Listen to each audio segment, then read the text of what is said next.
안녕하세요. 얼마 전까지 결혼을 준비하고 있었던 30대입니다. 저는 대학을 졸업하고 취업을 알아보던 중에 부모님의 추천으로 아는 지인분이 소개를 해주신 변호사 사무실에 취직을 하게 되었어요.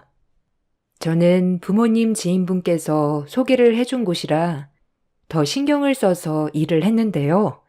처음에는 사무장님을 보조하는 직원으로 들어가게 되었는데 나중에 사무장님이 그만두시고 제가 자연스럽게 받아서 일을 시작하게 되었습니다. 부모님의 지인분께 추천을 받아서 시작한 일이라 정말 열심히 일을 했어요. 그러다 보니 변호사님께도 인정을 받게 되었고 그렇게 6년 동안 함께 일을 하게 되었습니다. 그러던 중 변호사님께서 학교 후배랑 같이 사무실을 차려야 할 것 같다며 얘기를 해 주셨는데요. 그 후배가 바로 제 예비 남편이었답니다. 예비 남편은 키도 크고 인상도 좋았어요. 그래서 항상 어딜 가든 여자들이 먼저 다가와 번호를 물어보기도 했죠. 사실 저는 만나는 사람이 있는가 싶었는데 알고 보니까 남자친구는 저를 예전부터 좋아했다고 하더라고요. 저 사무장님, 오래전부터 좋아했었어요. 선배님께도 말씀드렸었는데 들어보셨던 적은 없으신가 봐요. 아, 그래요? 저를 예전에 본 적이 있으셨어요? 아, 네. 우연히 선배님이랑 식사하시는 걸 본 적이 있었어요. 그때 한눈에 반해서 선배님께 같이 일하자고 엄청 졸랐어요. 덕분에 이렇게 같이 일을 하게 되었고요. 아, 그 사실은 전혀 몰랐어요. 변호사님도 별다른 이야기는 안 하셔서. 아마 그때 이슬 씨께서 남자친구가 계셨어가지고 얘기는 안 하셨던 것 같아요. 근데 이슬 씨, 저랑 한번 만나보시는 건 어떠세요? 저 정말 괜찮은 사람이거든요. 아, 그런가요? 본인이 본인 입으로 괜찮다고 말하는 사람 치고 괜찮은 사람 없던데요? 아, 그래요? 제가 그거 딱 보여드릴게요. 남자친구는 반반한 얼굴과는 다르게 연애를 거의 안 해본 사람이었어요. 항상 순하고 웃는 얼굴을 하고 있어서 몰랐는데 일을 할 때는 냉철하고 프로페셔널한 모습을 가지고 있더라고요. 저에게 호감을 표현한 이유로 계속해서 저에게 잘해주는 모습을 보고 저도 호감이 생겨 연애를 시작하게 되었습니다. 연애를 하면서도 남편이 정말 순하고 착한 사람이라는 걸 많이 느꼈어요. 무엇보다 진중하고 다정한 사람이었기 때문에 연애를 하는 내내 저도 너무나 행복했죠. 많은 매력을 가지고 있었던 남자친구와는 2년의 연애를 하게 되었습니다. 연애를 하는 동안에도 남자친구는 빨리 결혼을 하고 싶다는 얘기를 많이 했어요. 그렇지만 저는 결혼에 대한 확신이 없던 상황이었죠. 이슬아, 사실 우리가 오래 만나기도 했고 정말 잘 맞잖아. 나는 우리가 결혼을 한다면 더 잘 지낼 수 있을 거라고 생각해. 매일 이렇게 각자 집으로 헤어지는 것보다 같은 집에서 자고 깨고 싶다. 정우 씨, 나는 아직 지금의 생활이 좋아. 결혼하면 아무래도 지금과는 달라질 수밖에 없잖아. 결혼은 아직은 좀 먼 이야기 같아. 정우 씨에게는 미안하지만 나는 아직은 결혼은 안 하고 싶어. 아, 그래? 그 마음 나도 이해해. 그렇지만 결혼한다면 꼭 나랑 하는 거다. 남자친구는 연애를 시작하고 6개월 만에 저에게 결혼을 얘기하기도 했지만 저는 너무 이른 선택이라 생각을 했었죠. 그 이후로도 계속해서 결혼에 대한 이야기를 해왔지만 사실 딱히 결혼을 해야 하나 고민을 했던 것 같아요. 남자친구의 결혼에 대한 생각은 평소 데이트를 할 때도 많이 비춰졌죠. 특히나 남자친구는 자주 저희 부모님을 만나길 원했어요.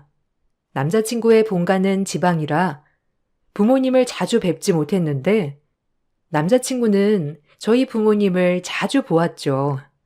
그럴 때마다 정말 살갑게 대해줬어요. 부모님 역시 외동딸인 저 하나밖에 없었던 터라 아들같이 살갑게 대하는 남자친구가 마음에 드셨죠. 어머님, 아버님, 이번에 휴가 같이 여행 가실래요? 요즘 여행 코스로 나오는 게 많더라고요. 어차피 이슬이랑 저랑 휴가는 맞춰서 쓸 건데, 어머님, 아버님도 같이 가시면 좋을 것 같아서요. 아유, 무슨 우리가 거길 껴. 됐어. 너희끼리 즐겁게 다녀와. 그러고 보니 정우는 요즘 많이 바쁘지 않아? 이슬이가 말하는데 일도 많고 정신없다고 하던데. 네, 요즘 많이 바빠지긴 했어요. 그렇지만 이렇게 어머님, 아버님과 식사 자리는 빼놓을 수 없죠. 아유, 참. 정우는 참 살가워서 좋아. 이슬이는 좋겠네. 이렇게 살가운 남자친구도 있고. 에이, 어머님, 제가 더 축복이죠. 이슬이도 만나고, 이렇게 너무 좋으신 어머님, 아버님도 만나고요.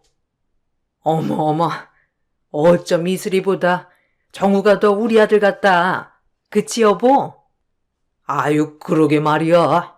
정우야, 우리 이슬이 잘 부탁한다. 얘가 아직 철이 없어가지고, 네가 좀 고생할 거야. 그래도 시집 가기 전에는 철 좀 들겠지. 아빠는 무슨 그런 말을 해. 나 충분히 철 들었어. 남자친구와 함께하는 식사 자리는 항상 화기애애하고 재밌었어요. 항상 세 식구만 단촐하게 식사를 했었는데 여기에 남자친구가 함께하니 식사 자리도 더 활기차고 즐거웠답니다. 부모님께서는 남자친구의 싹싹한 성격을 너무나 마음에 들어 하셨어요. 남자친구의 성격을 보고 시부모님도 괜찮으신 분일 것 같다며 좋아하셨답니다. 그렇게 2년의 연애가 지나가고 있을 무렵 저는 남자친구의 아이를 갖게 되었죠. 처음에는 갑작스러운 임신에 놀랐고 고민도 정말 많이 했어요. 그렇지만 혼자서 고민을 할 일은 아니라고 생각이 들어 남자친구에게 얘기를 하게 되었고 남자친구는 그 자리에서 눈물을 쏟았습니다. 이슬아, 고마워. 내가 정말 잘할게. 무섭겠지만 내가 잘할 테니까 우리 아이 낳자. 정우 씨, 사실 나는 좀 걱정되고 두려워. 우리가 계획한 일이 아닌데 괜찮을지 모르겠어. 아니야, 이슬아. 이건 우리에게 축복이야. 내가 정말 잘할게. 사실 너랑 꼭 결혼을 하고 싶었는데 별로 결혼을 원하지 않는 것 같아서 혼자서 정말 고민 많이 했었어. 그렇지만 이렇게 임신을 하게 되니 이건 우리에게 또 다른 출발을 말하고 있는 것 같아. 아이 낳자. 나랑 결혼해줘. 정우 씨, 나 너무 걱정되고 두렵지만 정우 씨 믿고 함께 해볼게. 남자친구는 자신과 결혼을 해달라고 프로포즈를 했고 저는 이 사람과 결혼을 하게 되면 행복하게 살 수 있을 거란 생각이 들었습니다. 연애하는 내내 크게 다퉈본 적도 없었고 서로 의견이 안 맞더라도 대화로 잘 풀어나갔기 때문이었어요. 생각도 비슷하고 가치관도 비슷해서 결혼 생활은 행복할 수 있겠다는 생각이 들었죠. 당연히 우리 집에서는 결혼을 대찬성하셨습니다. 제가 임신을 했다고 하니 무척이나 좋아하셨어요. 문제는 한 번도 저를 보지 않았던 시댁이었죠. 연애를 하는 동안 한 번도 시댁 식구들을 본 적이 없었기 때문에 걱정이 앞섰어요. 남자친구는 자신이 먼저 이야기를 해보겠다고 말을 했습니다. 그렇지만 몇 주가 지나도 남자친구는 저에게 시댁 식구들을 보자는 얘기를 하지 않았어요. 걱정이 된 나머지 저는 참지 못하고 남자친구에게 먼저 물어보게 되었습니다. 저기, 정우 씨, 혹시 시댁에서는 별말 안 하셔? 그래도 배가 더 나오기 전에는 한번 뵙는 게 좋을 것 같아서. 아, 그게 말이야. 이슬아, 오해하지 말고 들어. 집에 얘기를 했는데, 사실 우리 부모님께서 엄청 보수적이시거든. 갑작스럽게 들으셔서 약간 놀라신 것 같아. 지금은 당장 보겠다고 말은 안 하시는데, 그래도 내가 계속 얘기를 하고 있어. 아, 상황이 많이 나쁜 거야? 시댁에서 결혼 반대하시는 거야? 아, 반대라기보다는 놀라신 거겠지. 아무래도 여자친구 있다는 건 아셨지만, 임신해서 결혼을 한다고 하니 놀라신 것 같아. 그래도 내가 잘 얘기를 해보고 있으니까 조만간 자리 만들 수 있을 거야. 남자친구는 저에게 안심시켜주려는 말을 하긴 했지만 사실 변호사 아들이기 때문에 그럴 수도 있겠다는 생각은 했었죠. 전부터 남자친구를 통해서 시댁 식구들의 상황을 어느 정도 들었었기 때문에 받아들이기 어려운 이유도 알고 있었습니다. 남자친구는 말 그대로 개천에서 모난 격이었어요. 가난한 집안에서 열심히 공부를 해 수도권 대학에 진학을 하게 되었고 장학금을 받아가면서 열심히 대학을 다녀 로스쿨을 졸업해 시험도 바로 합격을 하고 탄탄대로의 길을 걸었던 것이 바로 남자친구였거든요. 남자친구가 변호사가 되던 날은 거의 동네 축제였다고 하더라고요. 그만큼 남자친구는 시부모님의 희망이었죠. 그러다 보니 갑작스러운 결혼 이야기에 놀라실 수도 있겠다는 생각을 했습니다. 걱정을 정말 많이 하고 있었는데 며칠 후 남자친구가 좋은 소식을 전해 주었어요. 부모님이 이슬이 보겠대. 마음이 이젠 좀 괜찮아지신 모양이야. 이슬아, 많이 걱정했지? 워낙 촌사람들이셔서 약간 편견이 있으셔가지고 그래. 그래도 내가 잘 설명했어. 이슬이 만나보면 마음 달라질 거라고 얘기했거든. 다행이다. 그래도 이렇게 빨리 마음이 바뀌실 거라고는 생각하지 못했어. 그러게. 근데 사실 부모님께서 여기로 올라오시지는 못하시고 우리가 지방으로 내려가서 뵈야 할 것 같아. 괜찮겠어? 그럼 괜찮을 거야. 어른들 계시는 곳으로 내가 가야지. 이해해줘서 고마워. 그날은 내가 천천히 운전해서 가볼게. 그렇게 식사 자리를 약속한 날 남자친구의 차를 타고 지방으로 향했습니다. 임신 초기에 입덧까지 시작해서 정신도 없고 몸 컨디션도 좋지 않은 상황이었지만 그렇다고 겨우 만나보겠다고 한 자리를 파할 수 없어 꿋꿋하게 견디고 갔죠. 몇 시간이 지나고 도착한 시댁에서는 시부모님께서 지방까지 들어오라는 말씀 없이 바로 식당으로 향하셨습니다. 어쩐지 그때부터 저를 마음에 들어하지 않으셨던 것 같다 생각이 들었어요. 시부모님께서 자리를 옮긴 곳은 집 근처 허름한 식당이었습니다. 저는 시부모님께 웃으며 인사를 드렸죠. 어머님, 아버님, 저는 장이슬이라고 합니다. 이거 한우랑 과일인데요. 어머님, 아버님 뭘 좋아하실지 몰라서 이렇게 준비해 봤습니다. 엄마, 아빠, 이슬이 예쁘지? 여기 온다고 입덧하는데도 다 참고 왔다니까? 여기까지 누가 운전했는데? 내가 했지. 이슬이는 임신 초기라 오래 운전하면 안 되잖아. 정우야, 여기 오는데 네가 다 운전한 거야? 아이고, 너무 힘들었겠다. 그러게 안 본다니까 굳이 데려오겠다고 해서는. 아니, 아무리 그래도 그 먼 거리를 좀 바꿔서 운전하면서 와야지. 아휴. 아, 어머님 죄송해요. 제가 운전한다고 했는데 정우 씨가 본인이 운전하겠다고 해서요. 그래. 임신 초기에 너무 무리하면 안 된다고 했는데.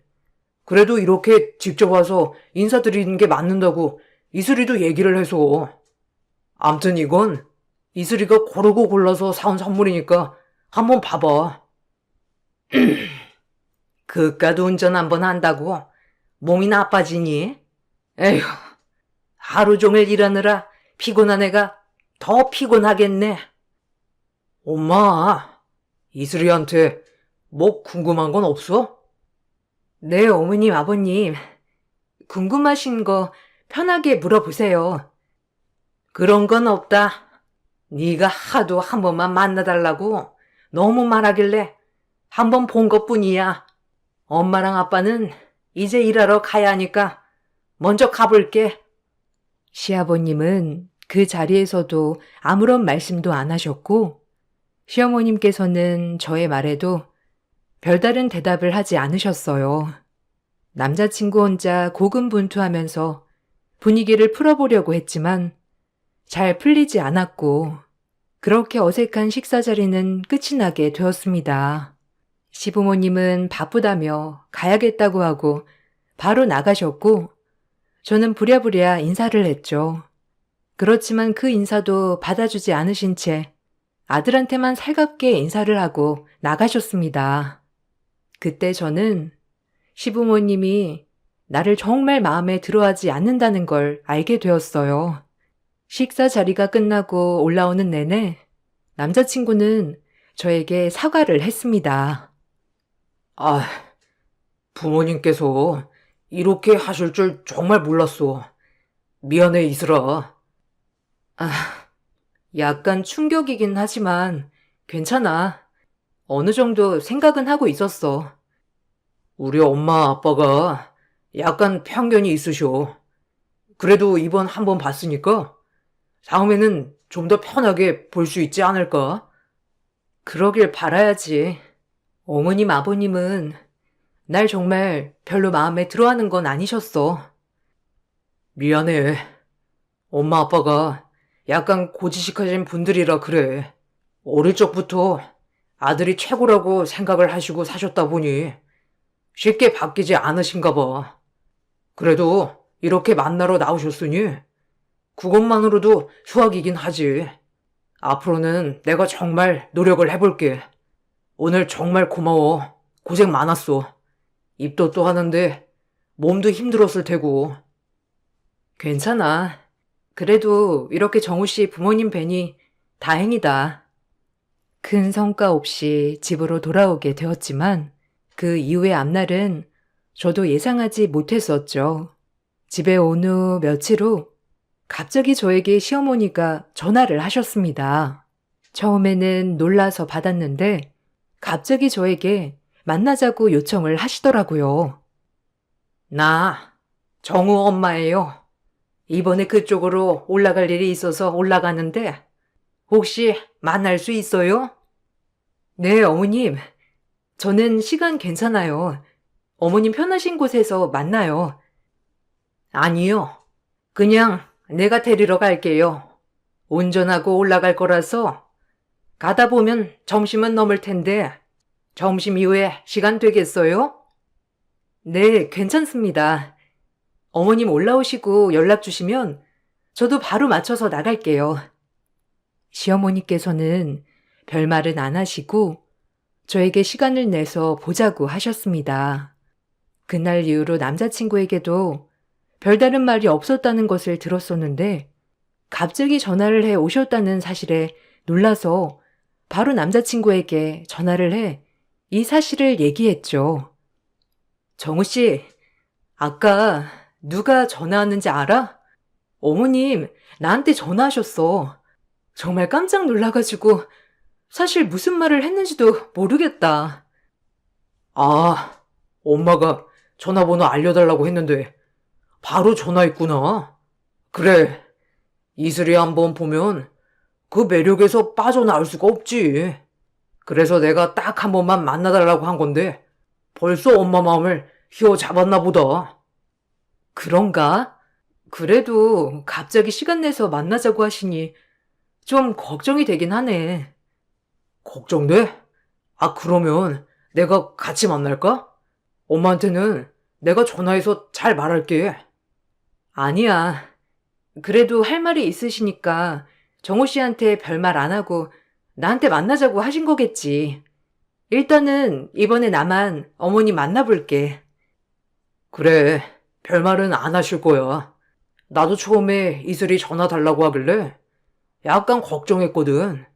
그래서 그냥 나랑 같이 만나자고 했는데 임신도 하고 그랬으니 여자끼리 할 말이 있다고 하면서 번호를 알려달라고 하시더라고. 별말은 안 하실 것 같아.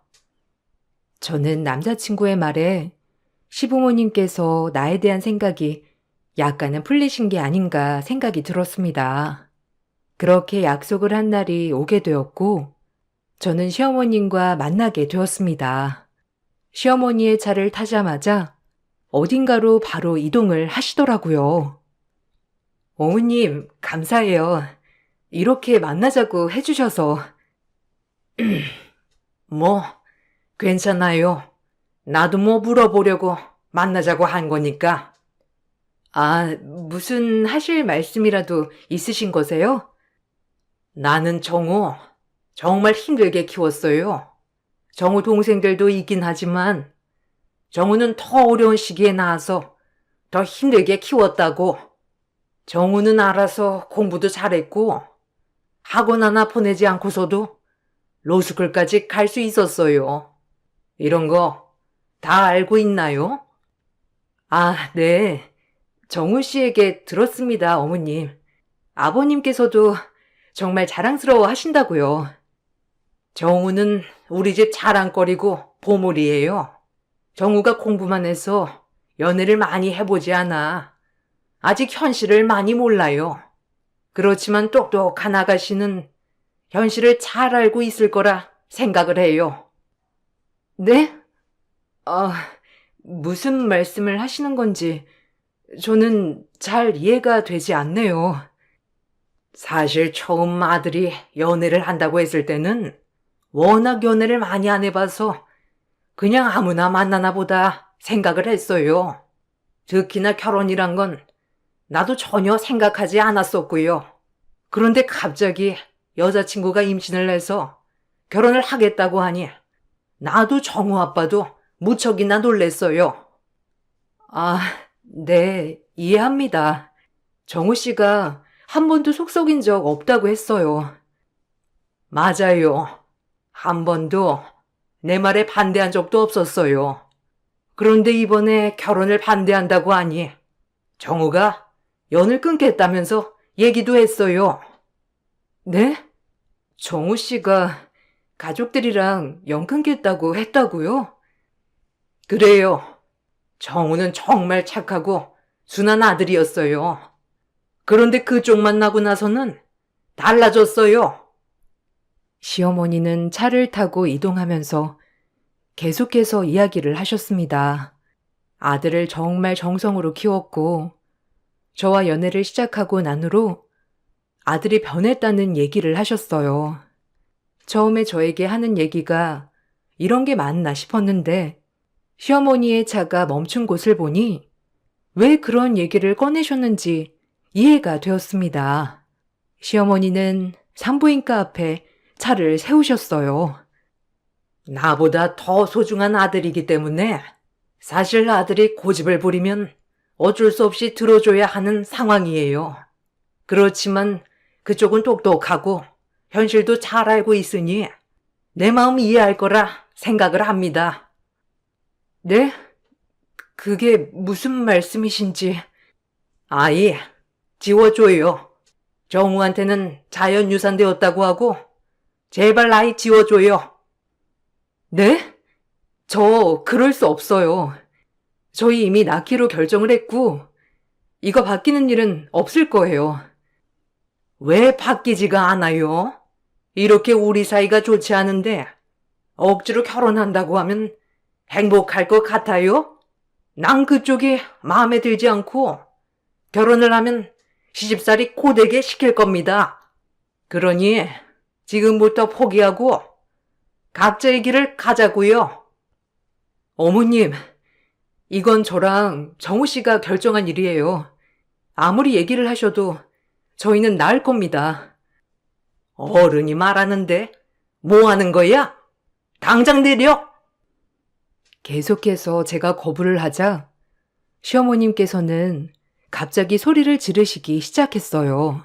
이미 깜짝 놀란 상황에서 시어머님은 내려서 보조석 문을 활짝 열고선 제 머리채를 잡고 밖으로 끌어내셨죠. 어머님, 머리 놓으세요. 이렇게 하지 마시라고요. 어머님? 내가 왜 당신 어머님이야? 당장 가서 아이 치워. 네가 안 지우면 이렇게라도 괴롭혀서 떨어지게 해야겠어. 진정 좀 하시고, 이건 좋은 방법이 아니에요, 어머님. 좋은 방법? 이게 제일 좋은 방법이지.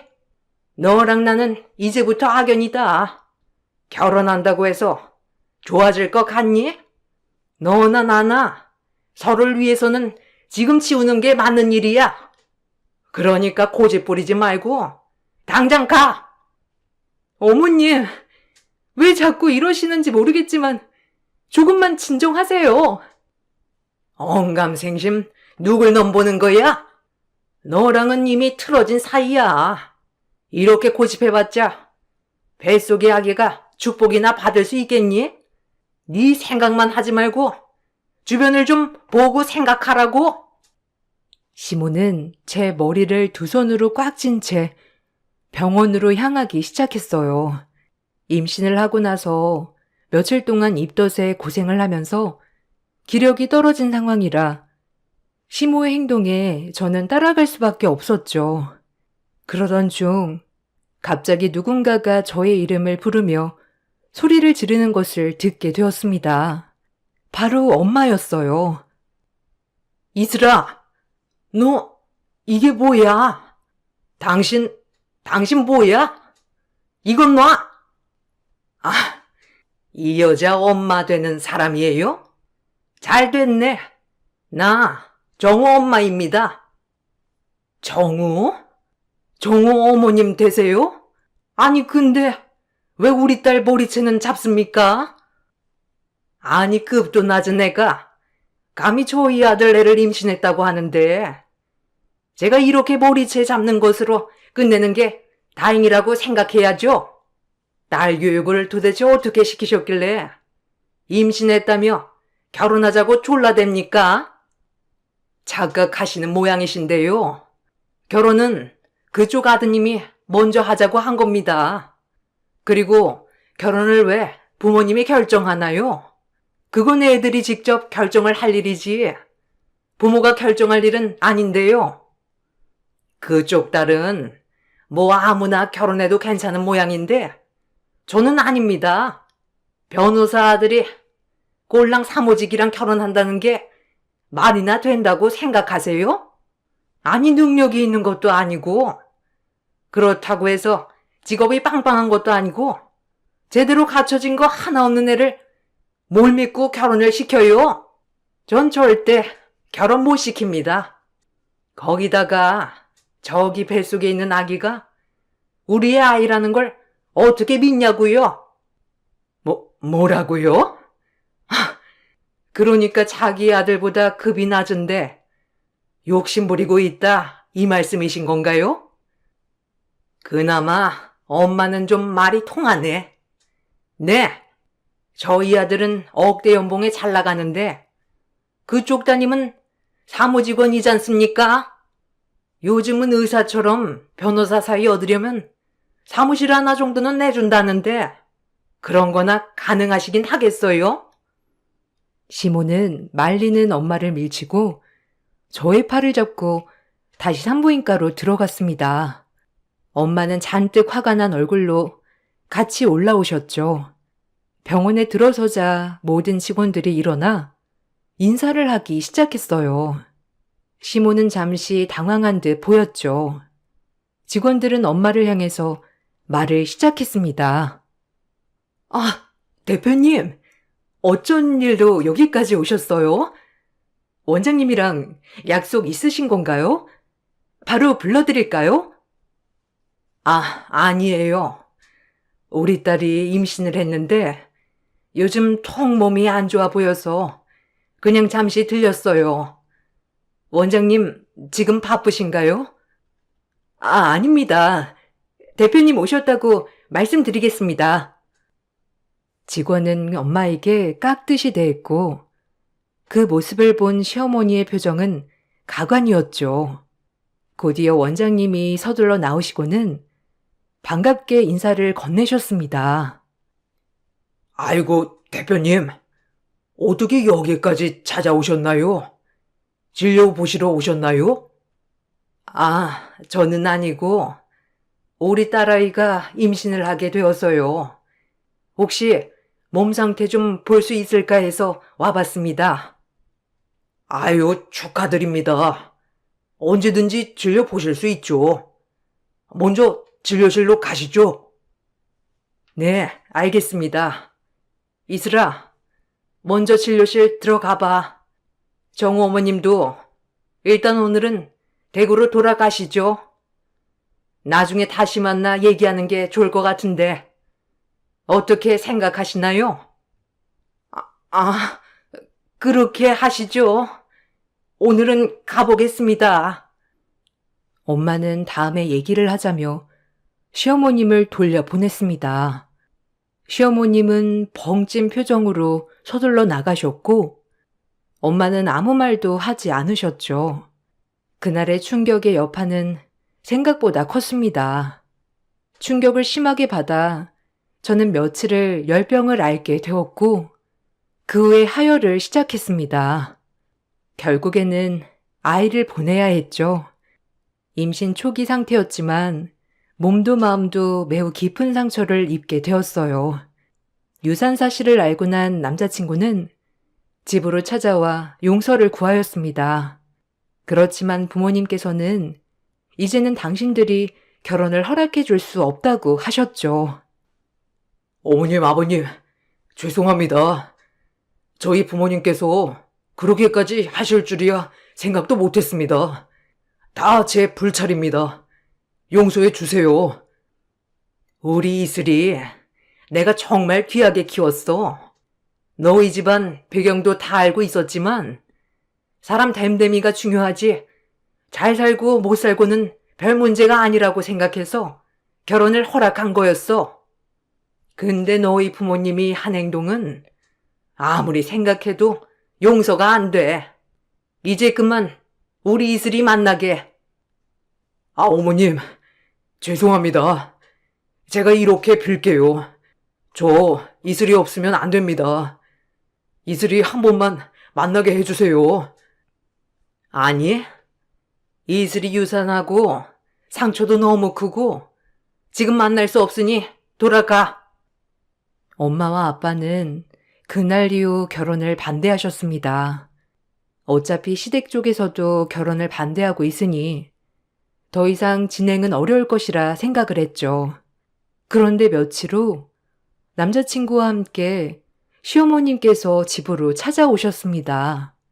엄마 아빠는 갑작스러운 상황에 문을 열어주었는데 시어머님의 태도에 정말 황당해 하셨죠. 아이고, 제가 이런 집안을 몰라보고 무례를 범했네요. 아니, 처음부터 이렇다고 말을 해줬으면 좋았을 것을. 제가 잠시 실례를 했습니다. 여긴 어쩐 일로 오신 거죠? 이미 결혼 얘기는 끝난 걸로 아는데요. 아유, 끝나기는요. 저희 결혼 다 허락했습니다. 아들이 이슬이 없이는 안 된다고 성하라. 저희도 못 이기는 척 받아들이기로 했습니다. 그러니 따님과 결혼 진행하시죠. 갑자기 태도가 바뀌신 이유가 뭐죠? 산부인과에서 제가 대표라 불려서 그러신 건가요? 아이고, 아니에요. 제가 그렇게 찌든 사람도 아니고 그냥 갑자기 결혼한다고 하니 화가 나서 그랬던 겁니다.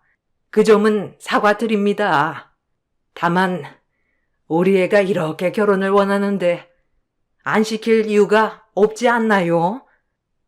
이유가 없다니요. 이제는 저희가 반대합니다. 저희는 그쪽 아드님과 저희 딸 결혼시킬 생각 주어도 없습니다. 절대 결혼은 반대하니 이제 그만 돌아가 주세요. 아유, 사돈. 다시 한번 생각해 주세요. 사실 엄마라면 이런 거 다 이해하시지 않습니까? 누구라도 갑자기 임신했다고 결혼하겠다고 하면 저처럼 행동했을 겁니다. 그러니 다시 한 번만 생각해 주세요. 그런 말씀 하시는 거 보니 그때 행동이 정당하다 생각하시는가 보네요. 더더욱이 안 되겠으니 돌아가세요. 시어머니는 그때 이후로 우리 집 뒷조사를 한 모양이었어요. 사실 저희 집은 부족하지 않을 정도로 잘 사는 집안이었습니다. 강남에도 건물 몇 채가 있을 정도였고 사업도 잘 되고 있었죠. 시어머니가 저를 데리고 갔던 병원 역시 엄마가 관리하고 있는 건물이었죠. 그 사실을 알고서는 시모의 태도가 싹 바뀌었던 것입니다. 엄마 아빠의 태도가 강경하자 시모는 갑자기 저에게 연락이 오기 시작했어요. 그렇지만 저 역시 더 이상의 결혼 진행은 어렵겠다 생각을 하고 있었던 찰나였죠. 나다. 몸은 좀 어떠니? 괜찮습니다. 근데 어떻게 연락 주셨어요? 아, 어떻게 연락하다니? 시어머니가 며느리한테 연락도 못하니? 이제 결혼 준비 슬슬 해야지. 아이는 나중에 다시 가지면 된다. 아, 어머님, 저 정우 씨랑도 헤어졌고 결혼 안 할 겁니다. 그러니 그만 연락하세요. 헤어지다니? 너는 우리 가지고 장난한 거니? 갑자기 왜 그러시는지 모르겠지만 어머님 바람대로 저 아이 유산했고 정우 씨랑도 헤어졌습니다. 그러니 더 이상 연락하지 마세요. 됐다. 내가 다시 받아들이기로 했으니까 다시 만나렴. 나 때문이라면 신경 쓰지 않아도 된다. 아들이 그렇게 좋다고 하니 내가 쳐야지. 어머님, 아니 저기요 아주머님. 저 그쪽 아드님이랑 다시 만나고 싶지 않고요. 결혼도 안 한다고요. 그 난리를 겪고서도 만날 마음이 있겠어요? 사람 금 나누면서 평가는 집에 누가 시집을 가고 싶겠냐고요. 뭐? 너 지금 나한테 아주머니라고 했니? 나중에 어쩌려고 그러니? 내가 너 지금 몸이 안 좋으니 그런 거라 생각하고 한 번은 참으마. 참으실 필요 없습니다. 그리고 그 잘난 아드님 평생 옆에 끼고 살아보세요. 아, 그리고 아드님 오늘도 저희 집 앞에서 무릎 꿇고 빌고 있는데 그건 속상하시지 않으신가 봐요? 그게 무슨 소리냐? 왜 우리 아들이 거기 가서 빌고 있어? 남의 자식 눈에 눈물 흘리게 하면 자기 자식 눈에 피눈물 흘리는 거 모르셨나 보네요. 앞으로 피눈물 흘릴 일 많을 겁니다. 저는 그날 이후로 남자친구와 헤어졌지만 남자친구는 며칠을 저희 집으로 찾아와 무릎을 꿇고 빌었습니다. 아빠가 겨우겨우 달래서 보내면 다시 찾아와 비는 날이 계속되었죠. 그 사실을 알고 어머님께서도 오셔서 남자친구를 끌고 가기도 하셨지만 남자친구는 제가 아니면 살 수 없다며 아직도 찾아오고 있는 상황입니다. 본가와는 연을 끊겠다고 하는 남자친구의 말을 어떻게 해야 할지 많은 생각이 드네요. 어머님은 아들만 믿고 욕심을 부리시다가 결국 아들마저도 잃게 되었습니다. 이런 게 인과응보라 할 수 있을까요? 저의 긴 사연 들어주셔서 감사합니다. 모두들 행복한 하루 보내시길 바라겠습니다. 안녕하세요. 저는 경상북도 예천에 살고 있는 40대 초반 여자입니다. 제가 아이를 출산한 지 어느덧 8개월 정도의 시간이 흐른 것 같은데요. 지금 현재 하루하루가 행복하고 그토록 바라던 아이를 품에 안을 수 있다는 게 저에게는 너무나도 감사한 일입니다. 주위를 둘러봐도 어렵지 않게 임신이 되는 걸 볼 수 있었지만 저 같은 경우에는 쉽지 않더라고요. 체질적인 문제가 있어서 그런지 몰라도 자연 임신은 상당한 어려움이 있었습니다. 병원에서는 알 수 없는 여러 가지 복합적인 문제들이 겹치게 되다 보면 그럴 수 있다는 말을 하셨고, 임신 가능성이 없지 않기 때문에 저희 부부에게도 기회는 찾아올 거라면서 조급한 마음이 오히려 스트레스와 연관될 수 있기 때문에 최대한 편하게 생각하라고 하셨어요. 하지만 말처럼 쉬운 문제도 아니고 나이가 점점 차다 보니 마냥 편하게 생각할 수는 없었습니다. 그리고 임신에 실패했다는 말을 전달해 드리게 되면 가족들 또한 실망하는 모습들을 볼 수밖에 없었죠. 아무래도 결혼을 30대 중반에 했기 때문에 가족들도 하루빨리 아이를 원하고 있었습니다.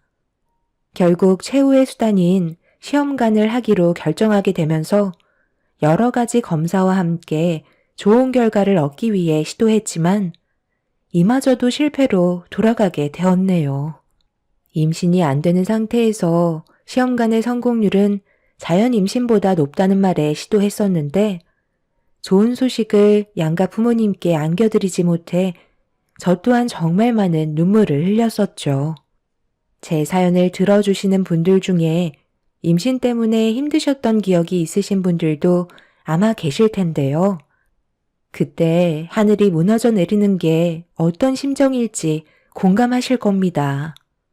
남편은 제가 힘들어하는 모습을 더 이상 보고 싶지 않았는지 그만 포기하길 원했습니다. 분명 언젠가 저와 인연이 닿을 아이를 만나게 될 거라는 희망을 잃고 싶지 않았어요. 제가 멈추게 된다면 미래에 있을 아이의 얼굴을 볼 수 없게 될지도 모른다는 두려움이 저를 계속 움직이게 만들었습니다. 그래서 다시 처음부터 철저하게 몸 관리를 하고 준비하면서 임신 계획을 세우고 있을 때 시동생은 예정되어 있던 결혼식을 진행하게 되었습니다. 새로운 식구로 들어오게 될 동서는 며느리로서 100점짜리였어요. 석사 과정을 받고 상당히 영향력이 있는 대기업에 취업해서 근무를 하고 있었기 때문에 저와는 비교 자체가 되지 않았습니다. 그리고 며느리로 들어오게 되면서부터 시모의 마음은 이미 동서에게 떠나셨고 항상 보란 듯이 차별을 두셨습니다. 시모의 마음을 모르는 건 아니었기 때문에 그런 모습을 보면서 당연하다고 생각했었네요. 그런데 문제는 시모와 동서의 행동들이 제 마음을 너무 아프게 만들었고 지속적으로 받게 되는 차별 대우와 스트레스는 저를 점점 힘들게 만들었습니다. 시모의 안 좋은 행동들이 동서에게까지 영향을 주게 되면서 저와 단둘이 있을 때도 보기 좋지 않은 모습을 보여주고 있었죠. 저야 시집 오기 전에 이미 검사를 다 받아서 건강하다는 판정을 받았거든요. 최대한 빨리 임신 계획을 세우려고요. 그이한테 들어보니까 형님이 꽤 오랫동안 임신이 되지 않아서 시부모님을 힘들게 만들었다면서요? 그런데 저까지 임신을 서두르지 않으면 얼마나 마음이 아프시겠어요. 이참에 최대한 빨리 임신해서 시부모님한테 점수 따야죠. 다른 건 다 필요 없고 손주만 안아볼 수 있다면 소원이 없겠다고 하시던데요. 제가 임신이 된다면 형님은 분명 점점 더 힘들어지실 텐데 앞으로 얼굴은 들고 다니실 수 있으시겠어요? 너무 걱정돼서 드리는 말이니까 상처받지 않으셨죠? 동서가 임신이 되던 안 되던 나한테 그건 그렇게 중요한 문제가 아니야. 최대한 빨리 시부모님께 손주를 안겨드리면 당연히 좋아하시겠지. 내가 거슬리는 건 동서의 행동들이야. 나보다 훨씬 많은 것들을 배운 동서가 입에서 나오는 말들은 상당히 저급한데 원래 그런 성격을 가지고 살아왔었던 거야? 아니면 어머님이 동서 앞에서 대놓고 나를 무시하고 차별하니까 동서도 나한테 그렇게 해도 된다고 생각하는 거야? 솔직히 내가 지금 기분이 썩 좋지 않거든? 앞으로 내 앞에선 입조심 좀 해줬으면 좋겠어. 저는 동서와 더 이상 말을 섞고 싶지 않아 자리를 피했고 제 말을 들었던 동서는 기분이 상했는지 무섭게 노려보고 있었습니다. 분명 잘못된 걸 짚어줬는데도 동서는 자기가 뭘 잘못했는지 인지조차 하지 못하고 있었어요. 집안도 잘 사는 편이고 배경도 좋다 보니 자기보다 약자라고 생각되면 막대해도 되는 줄 알고 있는 듯 보여 따끔하게 한 소리 한 건데 동서는 좀 전에 저와 나눴던 대화에 양념을 더해서 시모에게 상처받았다는 듯 설명을 드리고 있었습니다. 이간질하는 게 제일 나쁘다고 들었는데 동서는 절대 해선 안 될 행동을 지속적으로 보여주고 있었어요. 그리고 예상했던 대로 시모는 저를 따로 방으로 부르셨고 좀 전에 동서에게 한마디 했던 부분에 대해 왜 그랬는지 설명을 듣고 싶어 하셨네요. 당연한 거 아니에요? 동서가 아무리 배운 사람이라 할지라도 자기보다 손윗 사람을 대할 때는 최대한 예의를 갖춰야 하는데 동서는 자기보다 어린 사람을 대하는 것처럼 저를 대하고 있었잖아요. 그래서 잘못된 행동들에 대해 짚고 넘어간 것뿐인데 뭐가 잘못됐다는 거죠? 이건 동서가 평소에도 얼마나 안 좋은 모습으로 생활을 했었는지에 대한 인성이 보이는 거라고요. 이런 문제가 계속해서 지속이 되다 보면 본인뿐만 아니라 나중엔 서방님도 그렇고 아버님 어머님까지 욕먹이는 일이라니까요. 그래서 제가 따끔하게 한마디 했는데 뭐가 잘못됐다고 저를 방으로 부르신 거죠? 그래서 나도 가만히 있는데 네가 설쳐도 된다는 거야? 내가 작은 며느리의 행동에 문제 삼은 적이 있었니? 왜 시키지도 않은 행동을 혼자 멋대로 판단해서 새아가한테 스트레스를 주는 거야? 너 때문에 조금이라도 몸에 문제가 생겨서 임신이 안 되면 네가 책임질 거니? 가뜩이나 너 때문에 그동안 정신적으로 얼마나 힘들었는데 그걸 새아가한테까지 느끼게 할 작정인 거야? 내가 가만히 있는 것도 다 이유가 있는 건데 그런 모습 보고 싶지 않다고 새아가한테 스트레스 주면 되겠어? 내가 임신 문제에 얼마나 예민해져 있는지 모르는 거 아니면서 별것도 아닌 일을 크게 만들어 줄 거 없잖아. 네가 임신을 해서 아이를 가졌다면 내가 이런 말도 안 하지. 그동안 시애미의 속을 뒤집어 놓은 것도 모자라서 너덜거리게 만들었으면서 네가 새아가한테 훈계할 처지가 된다고 생각하지 마라. 임신을 떠나서 잘못된 걸 처음부터 바로 잡지 않는다면 분명 나중엔 더 힘들어질 게 뻔하다고요. 지금은 며느리로 들어온 지 얼마 되지 않았으니까 당연히 어머님 눈치 보겠지만 이런 식으로 계속해서 행동하고 어머님이 아무 말도 하지 않으시고 동서를 받아준다면 그땐 더욱더 감당하기 힘드실걸요? 저와 동서의 개인적인 문제뿐만 아니라 가족 모두를 위해서 한마디 한 것뿐이니 이런 걸로 저한테 뭐라고 하지 마세요. 아이를 가지지 못했어도 이 집의 큰 며느리인 건 변함없다고요. 손주를 안겨주지도 못했으면서 큰 며느리 행세는 하고 싶은가 봐. 네가 목에 힘주고 대우받고 싶으면 하루빨리 임신해서 좋은 소식 안겨주든지 해라. 어찌됐든 지금의 나는 너보다 새아가한테 마음이 쓰이는 건 어쩔 수 없을 것 같다. 시모는 제가 동서한테 한마디 했다는 거에 상당한 불만을 가지고 계셨고 밖에서 모든 대화를 엿듣고 있던 동서는 제가 방문을 열고 나오자 통쾌하다는 듯 비웃고 있었습니다. 시모의 마음을 모르는 건 아니었지만 이 문제가 나중에 엄청난 파장을 불러일으키게 될 거라곤 아무도 모르고 있었고, 날이 가면 갈수록 심해지는 차별을 견디기 힘들었던 저는 결국 시댁에 찾아가는 횟수가 점점 줄어들게 되었어요. 시모는 제가 일부러 피한다는 걸 느끼셨는지 직접 전화를 하셨습니다. 아무래도 시댁에 가지 않으려는 저 때문에 남편도 움직이지 않게 되자 그런 저를 마음에 들어하지 않으셨습니다. 너 혼자 안 오면 되는 거지? 왜 내 아들까지 못 보게 만드는 거야? 당장 안 튀어와? 오히려 네가 이럴수록 점점 더 안 좋아진다는 걸 모르지 않을 텐데. 아예 인연을 끊어낼 작정인 거니? 애초부터 누가 잘못한 건데 왜 나를 나쁜 시애미로 만들려 드는 건지 도통 모르겠다. 어떻게 매번 너한테 좋은 말만 해줄 수 있는 것도 아닌데 몇 마디 한 걸 가지고 기분 상해서는 가족 모두가 모이는 오늘 같은 날 오지 않겠다고 하면 여기에 있는 사람들 기분까지 망치겠다는 거야? 제가 몇 마디 한 걸 가지고 이러겠어요? 어머님, 저도 사람이고 감정이 없는 것도 아니에요. 가볍게 뱉으신 말들이 저에게는 엄청난 상처로 다가올 수 있다고요. 그런데 어머님은 동서를 옆에 끼고 제가 상처를 받았으면 좋겠다는 듯이 비웃고 계셨잖아요. 그것뿐이에요.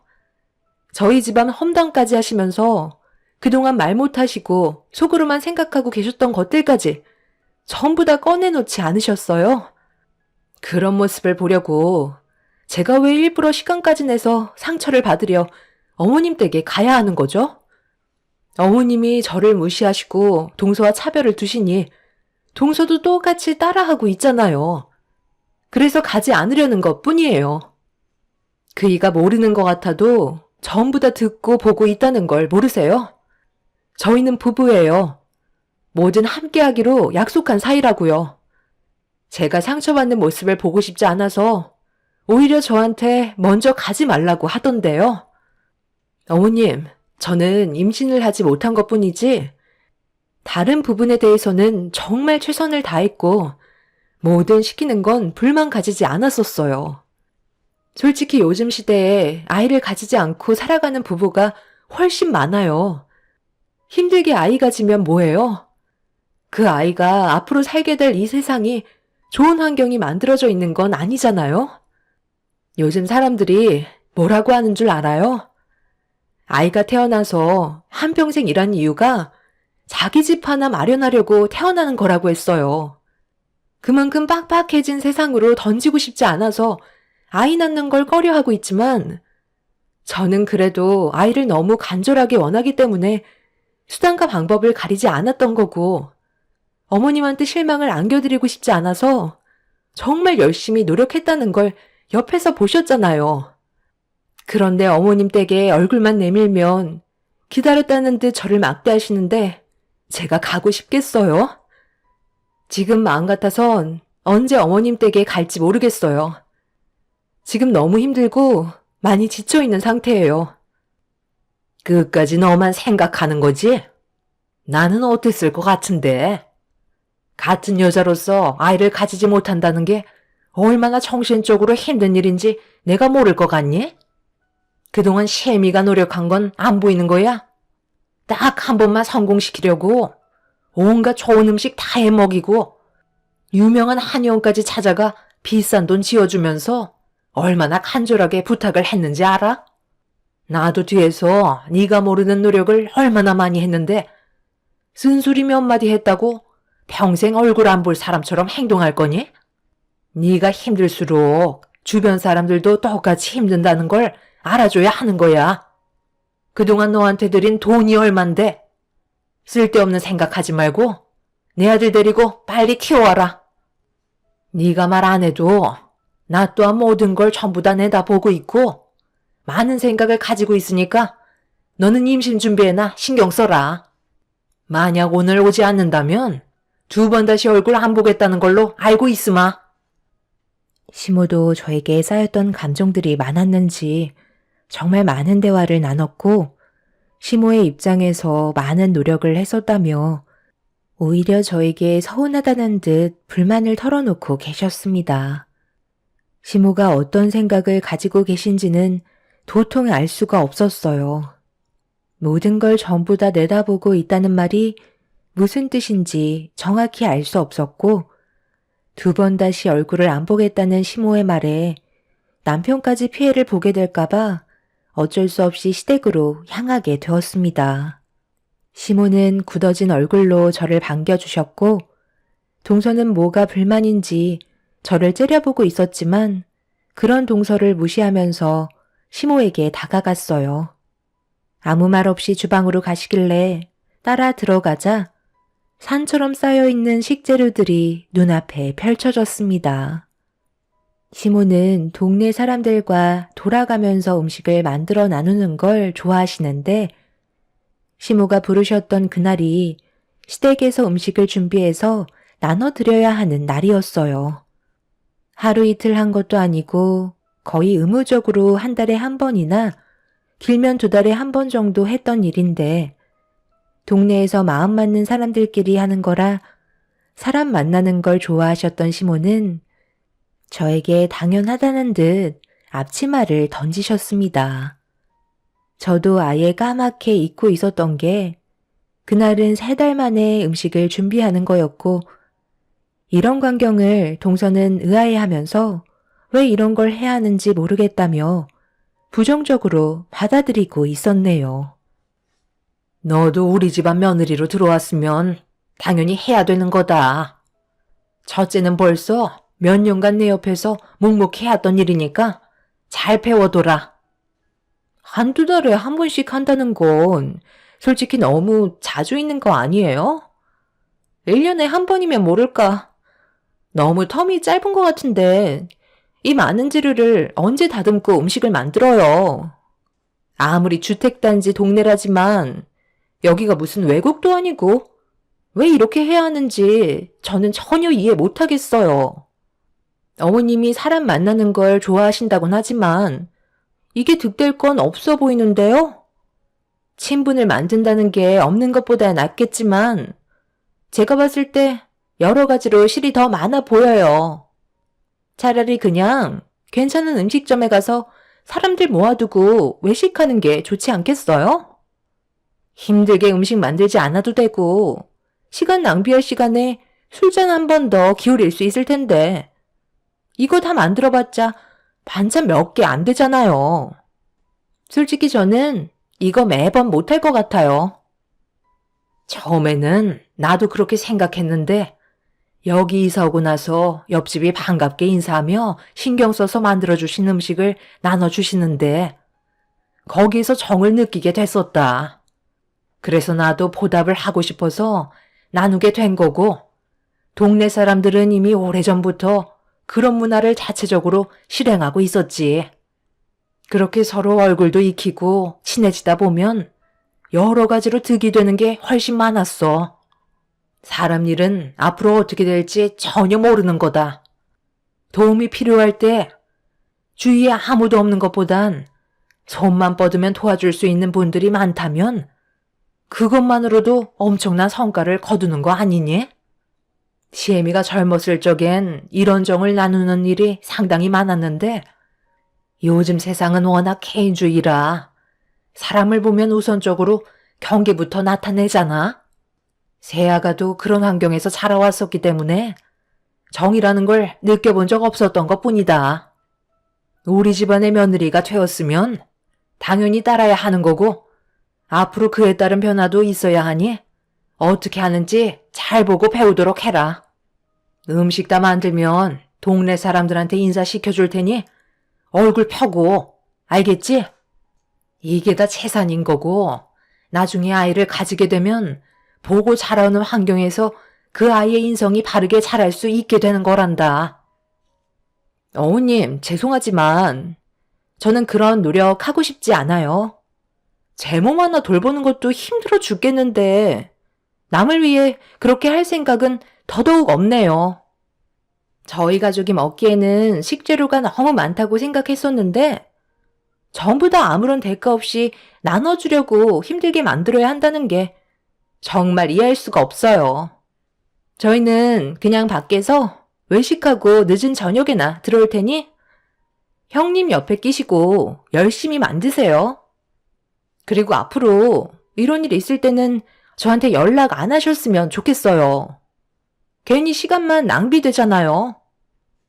동서는 어머님이 왜 이렇게 하는지 좋게 설명해 주시는데 꼭 그런 식의 태도를 보여야 되겠어? 그래봤자 두어 시간만 하면 끝나는 일인데 뭐가 그렇게 불만이 많은 거야? 한 가족의 구성원이 되었으면 그래도 한 번쯤은 어머님 말씀에 따라야 하는 거 아니야? 지금 하는 일이 나쁜 일도 아니고 가족을 위해 하는 일인 만큼 오늘은 어머님 말씀대로 일단 따라오는 게 좋을 것 같은데? 제가 좋게 설명을 하고 있는데도 동서는 저와 시모의 말을 한 귀로 흘려 버렸고 시동생과 함께 밖에서 외식하고 오겠다며 급하게 현관문을 열고 나가 버렸습니다. 동서의 행동을 묵묵히 보고 계시던 시모는 알 수 없는 표정으로 계속해서 식재료를 다듬으셨고 저뿐만 아니라 남편과 시부 또한 옆에서 함께 정신없이 음식을 만들기 시작했어요. 그렇게 저희가 먹을 양만 남겨둔 채 동네 사람들한테 인사를 드리면서 서로의 안부를 물었고 좋은 말을 주고받으면서 하루의 일과를 마무리하게 되었습니다. 그렇게 저희 모두 시댁으로 다시 돌아와 한자리에 모여 간단한 저녁 식사와 함께 대화를 주고받고 있는데 며칠 전부터 몸이 조금씩 이상하다는 걸 느꼈었지만 그날따라 무리하게 움직여서 그런지 상당히 피로했고 속이 계속해서 울렁거리고 있었어요. 점점 표정이 안 좋아지자 시부모님과 남편은 걱정스러운 눈빛으로 저를 바라보았고 동서가 들어온 이후에 스트레스를 많이 받아서 몸살 기운이 생겼는지 미열도 있는 것 같아 방에 들어가 쉬어야만 했습니다. 그렇게 천장을 바라보며 휴식을 취하고 있는데 갑자기 온몸에 소름이 돋을 정도로 충격적인 몸의 반응을 느낄 수 있었어요. 한 달에 한 번 꼭 찾아와야 하는 그날이 오지 않았다는 걸 알 수 있었고 떨리는 마음으로 자리에서 일어나 기쁨과 두려움이 교차되는 복잡한 기분을 진정시키며 방문을 열어 시부모님께 임신을 한 것 같다는 말을 꺼내려 하는 순간 동서가 현관문을 벌컥 열더니 거친 숨을 내쉬면서 임신을 했다는 말을 저보다 먼저 꺼냈습니다. 임신 테스트기를 들어보이며 시부모님께 보여드렸고 집안은 난리가 나고 말았습니다. 그 순간 제 뱃속에는 임신이 아닐 수도 있다는 느낌적인 불안함이 엄습해와서 아무 말도 하지 않았어요. 매달 그날이 찾아온 것도 아니고 보름을 넘긴 적도 있었기 때문에 섣부르게 행동하지 않았네요. 시부모님께서는 축하한다며 기뻐 날뛰셨고 집안은 축제 분위기였어요. 동서는 저를 힐끗 쳐다보더니 보라는 듯이 자기 배를 어루만지면서 저에게 자랑을 하고 있었어요. 그리곤 저보고 들으라는 듯 임신하는 게 이렇게 쉬울 줄 몰랐다면서 몇 년간 노력해도 생기지 않았던 저에게 온갖 상처를 주고 있었습니다. 그래도 집안의 경사이기 때문에 동서에게 어색한 미소로 축하한다는 말을 꺼내게 되었네요. 남편은 제 눈치를 보면서 몸이 많이 안 좋은 것 같다며 먼저 들어가겠다고 시부모님께 인사를 드린 뒤 시댁을 나오게 되었습니다. 그렇게 집으로 돌아와서 한참 동안 슬픔에 빠져 이불 속에서 나오지도 않은 채 한참 동안 눈물을 흘리게 되었고 동서가 너무 부럽게만 느껴져서 그날 잠도 못 자고 있는데 저도 평소에 느껴본 적 없던 몸 상태에 혹시나 하는 마음으로 남편이 자고 있는 방문을 조심스럽게 열어 서랍 속에 깊이 박혀있던 임신 테스트기를 꺼내서 화장실로 들어와 검사를 하게 되었습니다. 떨리는 마음 진정시키며 질끈 감고 있던 눈을 살며시 떴는데 제 눈에 들어온 두 줄이 저를 오열하게 만들었고 그동안 그토록 보고 싶었던 아이를 가지게 되었다는 거에 기쁜 나머지 집안이 떠나갈 정도로 눈물을 쏟아내고 말았습니다. 남편은 제가 펑펑 눈물을 흘리고 있자 자다가 놀랐는지 화장실로 급하게 뛰어와서는 어디 다친 줄 알고 제 몸부터 살피고 있었는데 한쪽 손에 쥐고 있던 임신 테스트기를 건네자 남편은 몇 번이나 눈을 비비면서 재차 확인을 하더니 저와 똑같이 집안이 떠나갈 정도로 오열을 하면서 저를 안아주었네요. 그렇게 저희는 한참 동안 기쁨의 눈물을 흘렸고 남편은 시부모님께 곧장 전화를 해서 제가 임신했다는 소식을 알려드렸어요. 남편의 말이 끝남과 동시에 시부모님께서는 늦은 새벽 시간에 저희 집으로 달려오셨고 축하한다며 기쁨의 눈물을 보이셨네요. 저희가 정말 많은 노력을 했었기 때문에 시부모님께서도 쉽게 진정하지 못하셨어요. 남편은 시동생한테도 임신 사실을 알렸고 저희 부모님께서도 정말 기뻐하셨죠. 그런데 비슷한 시기에 동서와 제가 임신을 하게 되자 시부모의 관심과 사랑을 나눠야 한다고 생각했는지 동서는 제가 임신을 했다는 거에 상당한 불쾌함을 나타내고 있었어요.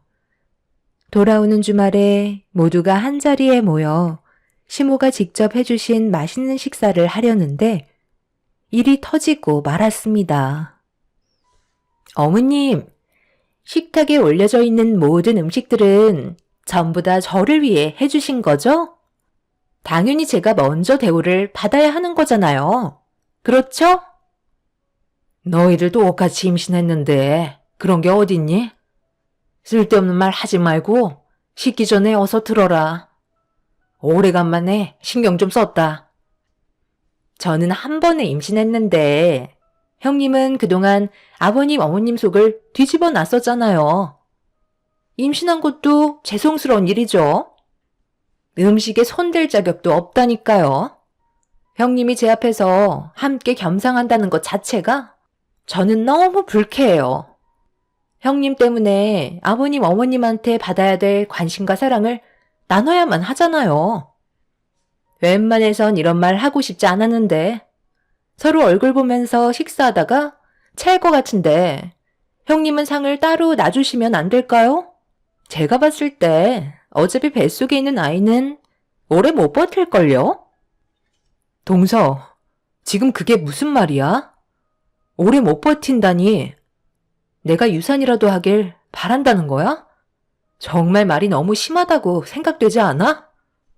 재수씨, 오늘따라 입이 상당히 거치신 것 같은데 기분 좋은 날 분위기 망치지 말고 그냥 조용히 식사나 해요. 오늘만큼은 서로가 얼굴 붉히지 않았으면 좋겠다. 누가 임신을 먼저 했던 나중에 했던 그게 그렇게 중요한 건 아니잖아.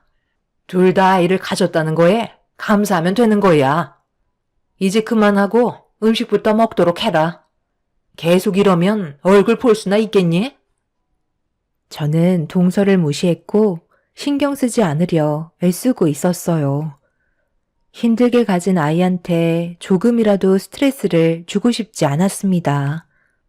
그런데 동서는 그런 제가 꼴보기 싫었는지 반찬 위로 젓가락이 올라가면 동서는 제 젓가락을 옆으로 밀치면서 어른답지 못한 행동을 보이고 있었습니다.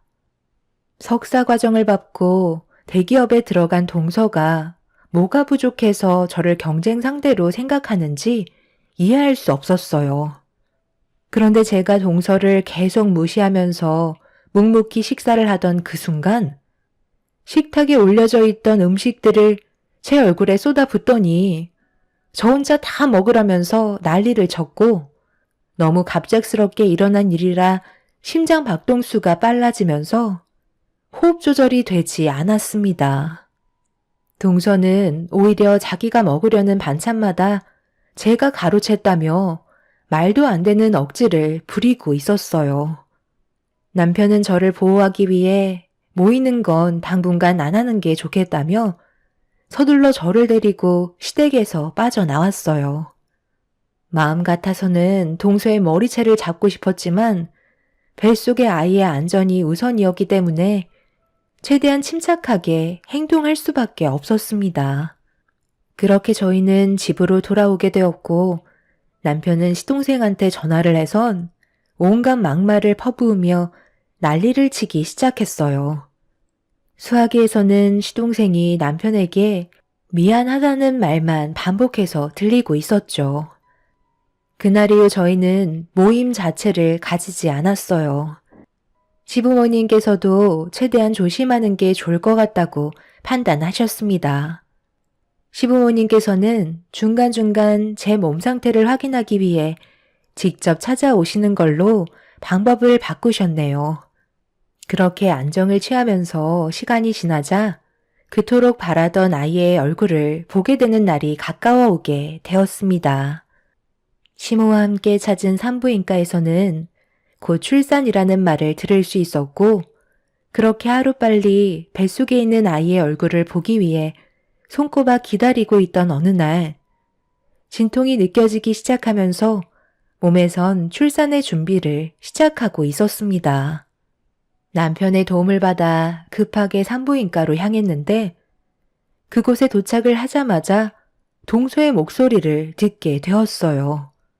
저보다 빨리 진통이 시작되었는지 거친 숨을 내쉬면서 출산 준비를 하고 있었습니다. 그런데 동서가 저를 보자마자 분노한 얼굴로 달려들려 하길래 남편이 가로막아서며 시동생한테 빨리 데려가라며 화를 내기 시작했어요. 하필 많고 많은 산부인과에서 동서와 똑같은 날 출산하게 될 거라곤 상상도 못했습니다.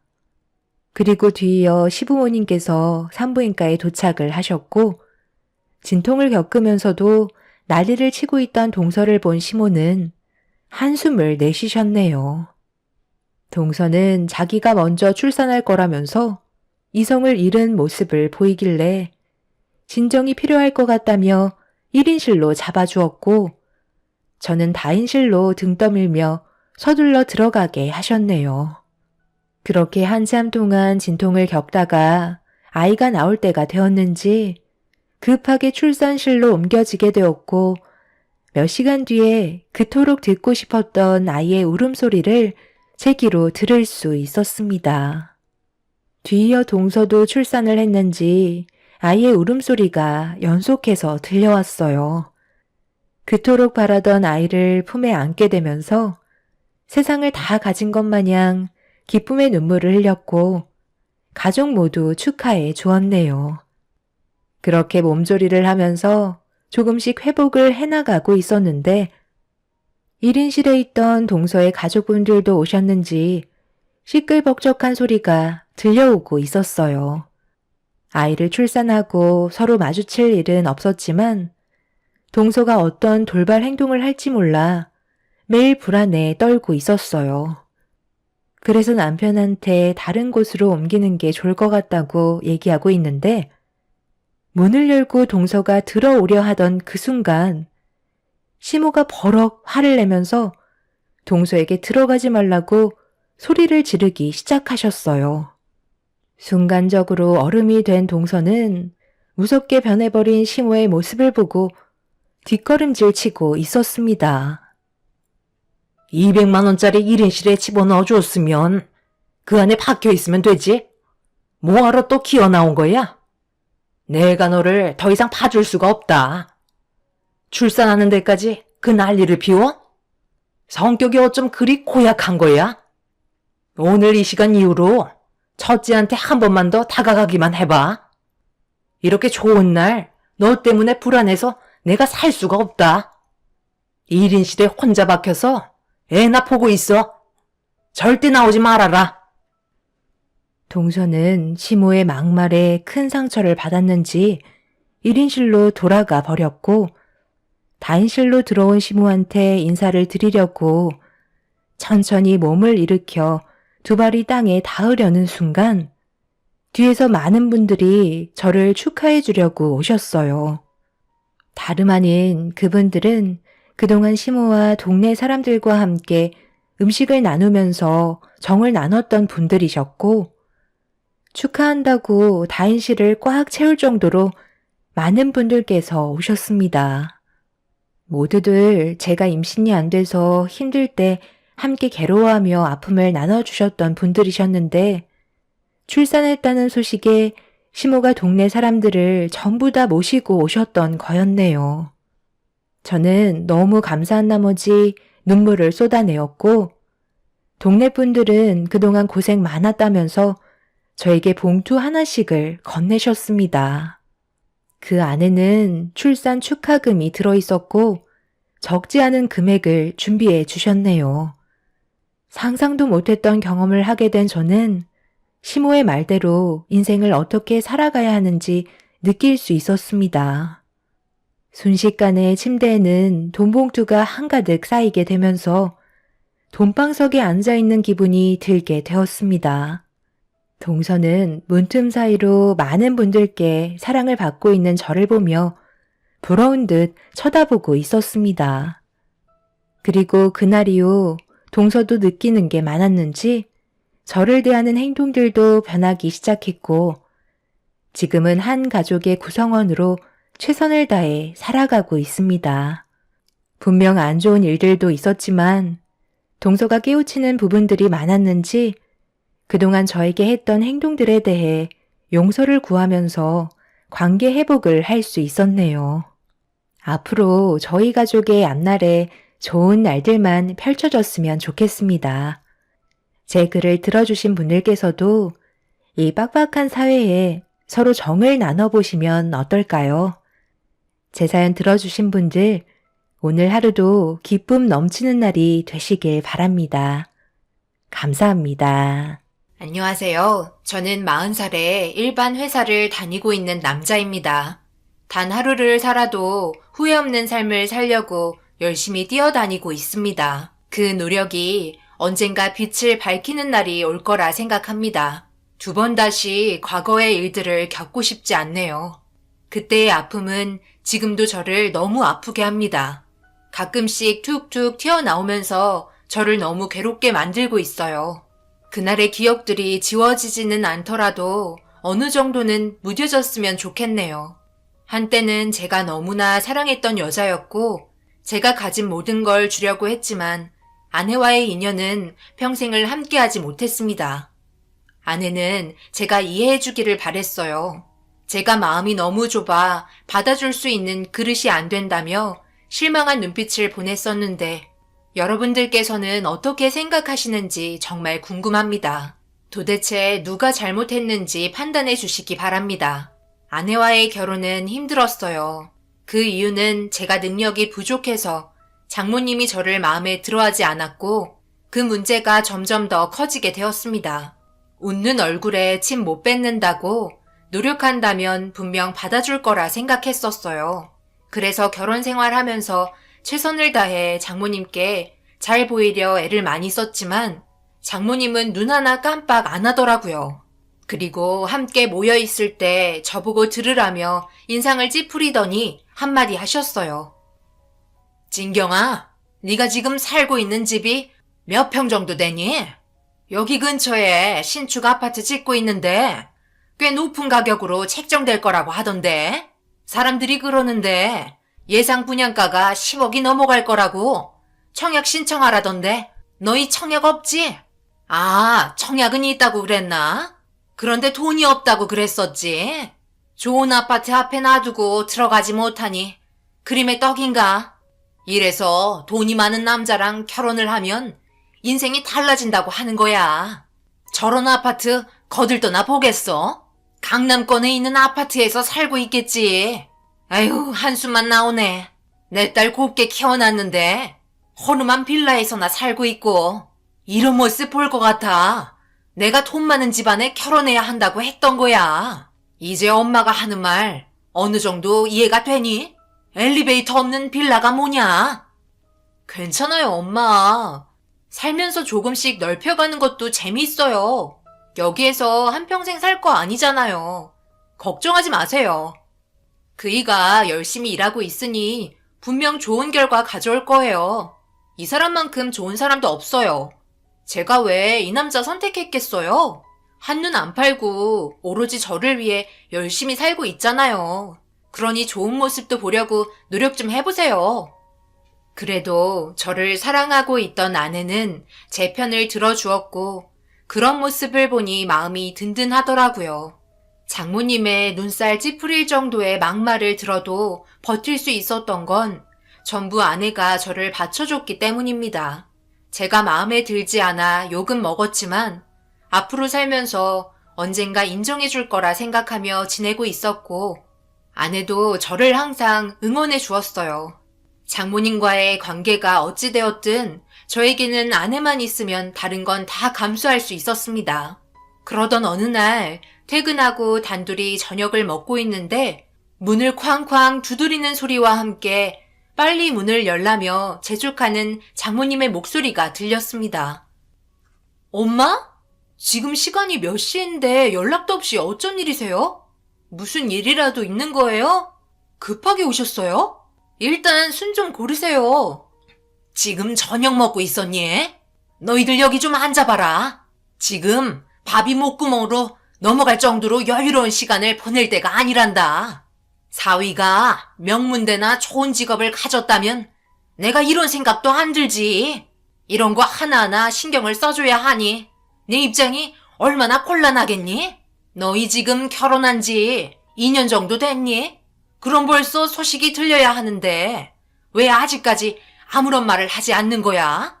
애가 들어서지 않는 거지? 너희들 계획은 하고 있다면서 내 말이 맞지? 그렇죠. 계획은 하고 있는데 생각보다 임신이 쉬운 게 아니더라고요. 그런데 그건 갑자기 왜요? 그렇지. 계획은 하고 있었는데 임신이 안 되는 거였지? 왜긴 왜야? 당연히 앞으로 태어날 아이에 관한 문제지. 고작 중졸에 검정고시 봤으니 그 머리에서 나온 유전자가 대단하겠어? 딱 그 수준으로 비슷하게 태어날 거라고는 생각 안 해봤지? 그리고 이서방 몸이 멀쩡하지 않으니까 여태 임신이 안 되는 거 아닐까? 진경이 너는 산부인과에서 검사했을 때 몸도 건강해서 문제없다고 했는데 이것 봐봐라. 이서방의 정자가 매가리가 없어서 임신하는 데까지 도달하지를 못하는 거잖아. 이러니 내가 속이 안 뒤집혀져? 너희들 절대 이혼할 생각은 없는 거잖아. 그래서 하는 말인데 좋은 유전자를 기증받아 아이를 가지는 게 좋을 것 같은데 어차피 아이 키우는 건 똑같으니까 그렇게 하는 게 어때? 장모님, 이 문제는 저희가 알아서 해야 될 문제라고 생각되는데요. 지금 하신 말은 아무리 생각해도 받아들일 수가 없네요. 어떻게 기증을 받아 임신을 해야 된다고 말을 하실 수가 있는 거죠? 정말 해도 너무 하시는군요. 당장 나가주세요. 어따 대고 나가라 마라 명령질이야. 내 딸 집에 내가 있겠다는데 감히 장모 말에 토를 달고 대들어? 장모는 자기가 하는 말을 순순히 받아들이지 않고 토를 달았다는 이유 하나로 저를 밀쳤고 저 또한 이건 아닌 것 같아 장모를 밖으로 내쫓았습니다. 아내는 험악해진 분위기에 당황스러워하고 있을 때 갑자기 저에게 화를 내기 시작했어요. 그 이유는 아무리 그래도 어른한테 소리치고 대드는 행동은 잘못됐다며 자기 엄마라고 두둔하기 시작했어요. 그때 너무 어이가 없어 아무 말도 하지 못했고 아내가 저에게 화를 내던 그때의 모습을 아직도 잊을 수가 없습니다. 지금 내가 잘못한 거야? 당신은 장모님이 한 말에 대해서 공감을 한다는 거야? 어떻게 나한테 화를 낼 수가 있어? 엄마가 한 말에 대해 화부터 낼 게 아니라 진지하게 생각해 봐야 할 문제라고. 우리 결혼하자마자 계획이 뭐였어? 아이부터 갖는 거였잖아. 그런데 봐봐. 지금 우리 결혼한 지 2년이 넘어가는데도 소식이 없잖아. 그래서 고민 끝에 해결해 주려고 하신 건데 그런 마음도 모르고 엄마를 밀쳐? 이 모든 게 당신 생각해서 하는 말이잖아. 엄마, 제 말이 맞죠? 그래. 우리 딸 그동안 마음고생이 심했구나. 엄마 마음 다 이해해주고. 내가 그동안 얼마나 힘들었겠니? 스트레스가 이만저만 아니었다. 그래서 나도 어떻게 하면 너희들에게 상처받지 않고 설명을 할 수 있을지 밤새 고민하고 찾아온 거야. 그런데 하나뿐인 사이가 내 맘 하나 몰라주고 나를 내쫓으려고 밀치니 얼마나 마음이 아프겠니? 되려 저를 이상한 사람 취급하기 시작했어요. 아내까지 그렇게 생각하고 있다는 자체가 더욱더 충격이었습니다. 결국 너무 어이가 없어 할 말조차 잃어버렸고 장모는 자기가 한 말에 대해 진지하게 생각해봐야 할 거라며 더 큰 소리치고 돌아가셨습니다. 장모가 돌아가고 정적만 남은 집에 아내와 단둘이 있으면서 서로 아무 말 없이 각자 떨어져서 지내야만 했어요. 당연히 제 편을 들어줄 거라고 생각했었는데 전혀 예상 밖의 전개가 흘러가 버려 실망이 많았어요. 아무리 검정고시를 보고 남들이 우러러 볼 수 없는 하찮은 직업을 가졌다 한들 그런 막말을 할 수가 있는 건지 이해되지 않았습니다. 그렇게 한참 동안 서로 냉전 상태에 있었고 아내는 장모와 통화를 조용히 주고받으며 무언가를 꾸미고 있는 듯 했어요. 저를 피해 다니며 행동하는 모든 것들이 의심스러워지기 시작했습니다. 한바탕 난리를 쳐서 그런지 그 뒤로 장모는 더 이상 저에게 아무 말도 하지 않았어요. 지렁이도 밟으면 꿈틀거린다고 속에 있던 말을 꺼내며 화를 내니 더 이상 장모도 저를 건드리지 않는 것 같았습니다. 그리고 시간이 지난 만큼 아내 또한 조금씩 기분이 풀리기 시작했는지 서로 어색한 분위기 속에 툭툭 던지는 대화를 주고받으며 각자 상처받았던 마음도 풀어지기 시작했고 더 이상은 그런 문제들로 얼굴 붉힐 일이 없어진 것 같았어요. 아내와도 다시 예전처럼 좋은 분위기를 만들어 나가기 시작했고 장모는 여전히 무뚝뚝한 상태로 막말만 안 할 뿐이지 달라진 건 없었습니다. 몇 달의 시간이 지나고 아버님이 술 한잔하고 싶다길래 주말에 찾아뵈었어요. 평소와 다를 것 없는 일상이었고 장모도 그날만큼은 얼굴을 붉히고 싶지 않았는지 아버님과 함께 술 한잔하는 것도 편하게 먹을 수 있었습니다. 그런데 잠시 뒤 아내의 행동이 문제가 생기기 시작했어요. 입을 틀어막더니 갑자기 화장실로 급하게 뛰어가더라고요.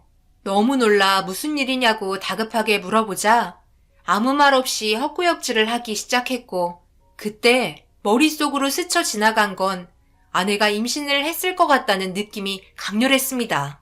그래서 입가를 닫고 나오는 아내에게 떨리는 목소리로 임신 아니냐고 물어보자 아침에 먹은 게 체한 것 같다며 말도 안 된다고 무심코 지나갔지만 그때부터 시작된 입덧은 심상치 않았어요. 그리고 그 모습을 빤히 지켜보던 장모는 저와 아내의 마지막 관계를 물어보더니 임신이 될 확률이 거의 맞을 것 같다며 말을 꺼내길래 서둘러 테스트기를 사와 검사를 하게 되었고 아내는 저희가 그토록 원하던 임신을 하게 되었습니다. 너무나 간절했던 마음이었기 때문에 저도 모르게 눈물이 흘러버리더라고요. 아내는 그런 저를 안아주며 모든 게 잘 해결됐으니 걱정하지 말라고 앞으로 좋은 일만 있을 거니 힘내라면서 같이 눈물을 흘렸습니다. 아버님과 장모도 함께 축하해 주었고 조금씩 저에 대한 미움도 사라져 가는 것 같아 세월이 흐르면 모든 게 좋아질 거라 생각했어요. 행복한 시간은 확실히 빠르게 흘러가는 것 같았습니다. 입덧을 한 적이 엊그저께 같은데 벌써 만삭이었고 건강상 아무런 문제가 없이 잘 자라주고 있는 뱃속의 아이가 하루빨리 세상 밖으로 나오길 원하며 그날을 기대하고 있는데 만삭이 되면서 출산할 때가 가까워져서 그런지 심적으로 많이 불안해 보였고 얼굴 안색이 안 좋았어요. 걱정되는 마음에 이것저것 챙겨주려 했지만 출산날이 가까워 올수록 점점 더 신경질적으로 변했습니다. 그냥 가만히 두는 게 좋을 것 같아 말도 안 시키고 묵묵히 아내 곁을 맴돌며 필요한 것들이 있을 때마다 챙겨주고 있었는데 맥주 한 잔을 먹고 눈을 붙여서 그런지 급하게 화장실을 가봐야 할 것 같아 일어나게 되었고 제 옆에 있어야 할 아내가 없어서 방문을 열어본 순간 아내는 베란다에서 누군가와 통화를 하고 있었습니다. 늦은 새벽 시간에 얼굴이 사색이 된 채 심각하게 주고받고 있더니 눈물을 흘리며 좌절하는 것 같았어요. 도대체 무슨 대화를 이어나가는지 알고 싶어 커튼 뒤로 숨었고 아내와 통화하는 사람은 장모라는 걸 알 수 있었습니다. 그리고 대화 소리에 저는 경악을 하고 말았네요. 이제 어쩔 거야. 엄마가 하라는 대로 했다가 지금 이 사태가 벌어졌는데 앞으로 나는 어떡하냐고. 내 인생 책임져. 제대로 알아본 것도 아니고 무턱대고 명문 수석 졸업자 정자라고 선착순으로 받아야 한다면서 날 끌고 가서 임신까지 되게 만들어 놓고 이제 와서 뭐라고? 지금 그게 말이 된다고 생각하는 거야? 그럼 뱃속에 있는 아이의 출신이 누군지 전혀 모른다는 거잖아. 차라리 잘 됐다고? 우리 남편이랑 비슷한 조건의 남자일지도 모르니까 티가 안 날 거라고? 지금 나한테 그런 말 하면 위로가 된다고 생각해요? 엄마, 만약 그 문제로 그이가 이혼하자고 하면 내 인생 알아서 해.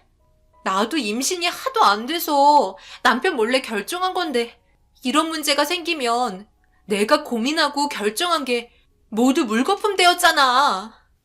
저는 아내의 통화 소리에 그 자리에서 털썩 주저앉고 말았어요. 제가 주저앉는 소리에 급하게 베란다에서 나온 아내는 제가 주저앉아 있는 모습을 보더니 비명을 질렀고 모든 통화 내용을 들었는지 안 들었는지 확인하기 위해 떠보는 듯한 말투로 물어보기 시작했고 그 자리에서 모든 걸 엎어버리기에는 그동안 함께한 세월의 배신감이 너무나 컸었기 때문에 술이 너무 취해서 잠시 비틀거리다 주저앉았다며 곧 출산이 임박해서 답답하냐며 듣지 못했다는 듯 연기를 펼쳐 나갔습니다. 아내는 제가 한 물음에 고개를 끄덕였고 급하게 안방으로 들어갔어요. 그제서야 제 눈에서 눈물이 흐르기 시작했고 화장실에서 한참 동안 흐느꼈습니다. 장모와 아내는 저 모르게 모든 걸 계획하고 있었어요. 그래서 한동안 둘의 사이가 조용했던 거고 관계도 없이 임신을 하면 적발이 되니 최대한 잘 구슬려서 모든 상황을 맞추려 사소한 거 하나까지 계획을 하기 시작했었습니다. 그렇게 완전히 속고 있었던 저는 아내의 뱃속에 있는 아이가 제 아이라고 완전히 믿고 있었어요. 하지만 다른 사람의 아이라는 거에 엄청난 충격을 받았습니다. 결국 기증을 받아 임신까지 하게 되었으니 더 이상은 함께할 수 없어 모든 걸 계획해야만 했어요. 온갖 스트레스를 받은 상태로 며칠의 시간 동안 아내의 행동과 장모의 행동을 유심히 관찰했고 뱃속에 있는 아이가 확실히 자기들이 원하는 기준의 아이가 아니라는 것 때문에 발빠르게 움직이는 것 같았습니다. 그런데 녹초가 된 상태로 현관문을 열며 들어온 아내가 갑자기 진통을 하기 시작했고 아무것도 하고 싶지 않았지만 저까지 나쁜 놈은 되지 말아야 했기에 산부인과에 데려다 줬어요. 제 아이였으면 안절부절 못하고 눈물까지 흘렸을 텐데 아내와 장모의 행동을 생각하니 아무런 감정도 느낄 수가 없었습니다. 한참 뒤 출산을 끝낸 아내는 갑자기 비명을 질렀고 병원은 아수라장이 되었었어요. 충격적이게도 제가 본 아이의 모습이 정상적이지 않았습니다. 태어났는데 장애를 가지고 있었고 그런 모습을 보고 있던 아내는 경악을 하고 있었어요. 한쪽 귀가 없이 태어나게 되었고 그 모습을 본 장모도 털썩 주저앉게 되었습니다. 그런데 갑자기 저에게 하는 말이 더 충격이었네요. 이게 다 자네 때문일세. 자네의 능력이 부족해서 이런 일이 생긴 거잖아. 어디 하나 마음에 드는 구석이 없으니 내가 믿고 살 수가 있나? 그런데 아이까지 이 모양이 이 꼴이야? 어떻게 하나같이 정상적인 게 없는 거야? 검정고시 출신에 일반 회사에서 박봉 월급 받으며 생계 유지하고 있는데 하필 태어나도 장애아이가 태어나면 앞으로 어떻게 먹고 살라는 건지. 자네가 우리 집에 들어와서 되는 일이 하나도 없어. 앞으로 뼈가 부서지도록 일만 하게. 돈 버는 기계처럼 움직이란 말이야. 제가 왜 그렇게까지 해야 되는 거죠? 지금 뭔가 단단히 착각을 하고 계신 것 같은데요. 저는 그렇게까지 희생하면서 살아야 될 의무가 없습니다. 제가 모든 걸 모르고 있을 거라 생각하셨어요? 사람이 어떻게 이런 일들을 저지를 수가 있는 거죠? 정말 너무 어이가 없어서 할 말도 안 나옵니다. 검정고시 출신에 박봉 월급 받는 게 뭐 어때서요? 그렇다고 제가 따님 굶기길 했나요? 잘 살고 있는데 찬물을 끼얹은 건 장모님이시죠. 어떻게 저 몰래 둘이서 기증을 받아 임신을 할 수가 있는 거죠? 제가 모르고 있는 줄 아세요? 잘못은 전부 장모님이 하셔놓고 저에게 모든 걸 덩떡에 씌우려고 하시는 거예요? 이 말이 끝나는 순간 아내의 얼굴이 사색이 되었고 장모는 저를 보며 말을 더듬기 시작했어요. 그리고 아버님과 저희 부모님이 때마침 도착하셔서 이 모든 상황을 듣고 계셨고 충격적인 말을 듣게 된 순간 어머니는 주저앉고 말았습니다. 절대 해선 안 될 행동을 하게 된 장모가 너무 실망스러웠는지 아버님은 장모의 얼굴에 손이 올라갔고 아내는 그저 아무 말 없이 눈물만 흘리고 있었습니다. 장모는 절대 아니라며 난리를 쳤지만 결국 유전자 검사 불일치까지 나오게 되면서 모든 상황은 종결이 되었네요. 이혼 준비를 하려고 이것저것 알아보느라 바쁘게 움직이고 있었고 아내가 눈물을 흘렸어요. 자신이 한 행동에 대해 정말 미안하고 실수였다며 2번 다시 이런 일은 없을 테니 제발 이혼만큼은 하지 말아달라고 애원을 하기 시작하더라고요. 장애를 가진 아이를 안고 눈물을 보이며 슬픈 얼굴로 애원하는 아내를 바라보고 있던 저도 너무 마음이 아팠습니다. 하지만 자신이 한 결정이 잘못됐고 돌이킬 수 없을 정도로 너무 멀리 와버렸기 때문에 그에 따른 모든 불이익은 홀로 감당해야만 했어요. 아무 말 없이 저는 짐을 싸기 시작했고 아내는 제가 없으면 앞으로 살아갈 자신이 없으니 떠나지 말아달라고 애원을 하기 시작했습니다. 어떤 식으로도 용서를 받을 수는 없었어요. 나는 당신을 용서해 줄 수 있는 선을 넘어버렸어. 그렇기 때문에 우리는 더 이상 결혼 생활을 이어나갈 수는 없을 것 같아. 전부 내 잘못이야. 나도 당신을 위해서 결정한 일들이라고. 맨날 욕만 먹으니 그걸 보고 있는 나도 얼마나 안타깝겠어. 그런데 임신까지 안 되니 더 좌절스럽더라고. 그런데 정말 이러면 안 되는데 엄마가 한 제안이 나쁘지 않다고 생각했어.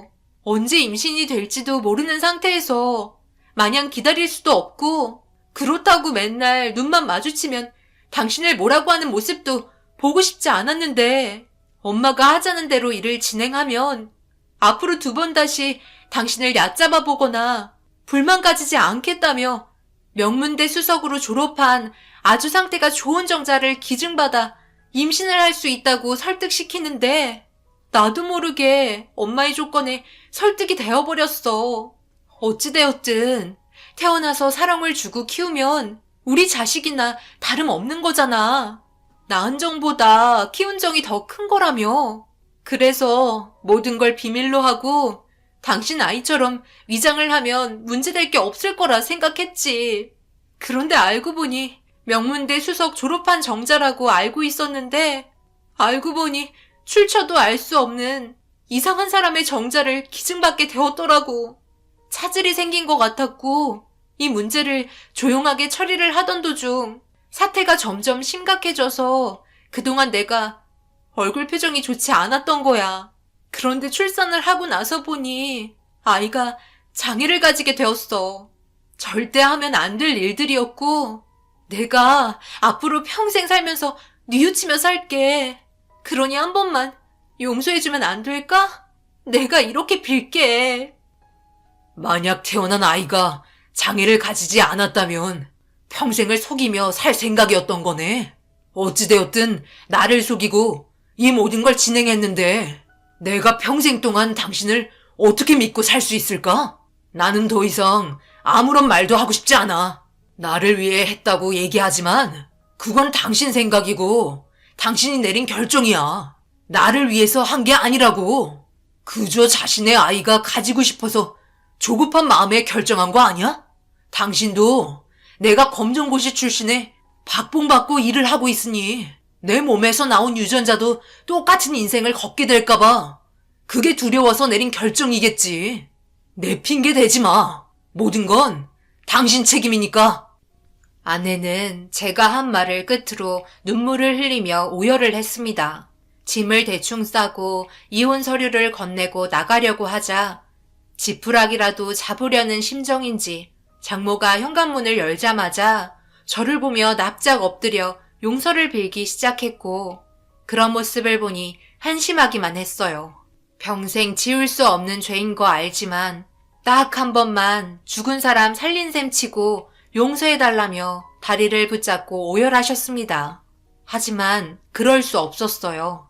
장모가 키운 판을 제가 수습할 이유는 없었으니까요.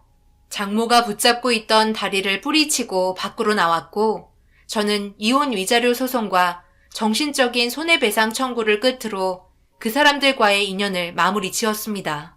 더 이상은 엮일 일이 없을 거라 생각하며 홀로 열심히 살아오던 도중 몇 년 뒤 정말 좋은 여자를 만나게 되었고 진심으로 저를 사랑해주며 처가 식구 모두들 사소한 거 하나라도 전부 챙겨주려고 하시는 분들을 만나 새로운 인생을 살기 시작했어요.